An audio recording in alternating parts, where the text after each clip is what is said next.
কি বিয়া করলি বাবা মদন, 14 গোষ্ঠী খাওয়াইলি সদন। কয় এটার মানে কি জানেননি? যে এক লোকে বউ দেখতে দেখতে মনে করেন ঘটককে হয়রান বানাই লেছে। তো ঘটক লাগ কইরা তার এক ছেলেরে মেয়ে সাজায় দেখাইছে। দেখানোর পরে তার তো পছন্দ হয়েছে, হওয়ার পরে এটা বিয়া করছে। বিয়া করার পরে যখন বাসর রাত করতে গেছে না, তখন তাও ছেলে সেও ছেলে, তো এক ছেলেরে দিছে কাম করিয়া। দেওয়ার পরে পরের দিন সকালে উঠে কেমনে করবো যে বউ আমার কাম করে দিছে, মানে খুব দ্রুত বিষয় টিসা লইয়া 1 সপ্তাহের ভিতরে মনে করেন প্রবাসে আইসা পড়ছে।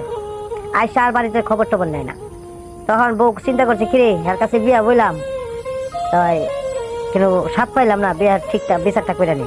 বিয়া কইতাছে আমা তাই ওই রুজিনারে দেন না, আমার লগে থাকতো হ্যাঁ ননদরা আর কি দিছে। পরে ননদের দিছে কাম করে, তো ননদ শর্মে কয়তারে নাই। পরের দিন কই কি মা আমি যাইতাম না, তুই যা। তো গিয়ে কইছে আমা ইয়া রুজিনা যেতে যাইতো না, তো আমনি আয়েন। তো হের মা গেছে, পরে দিছে হের মারে ফোন দেয়া। দেওয়ার পরে কইতাছে সকালবেলা উঠটা পুতরে ফোন দিয়া, কি বিয়া করে থুয়ে গেলি বাবা মদন, খাওয়াইলি 14 গোষ্ঠী সদন। কইস না গো মা দুঃখের কথা, আইজ জানে আমার হুগার ব্যথা।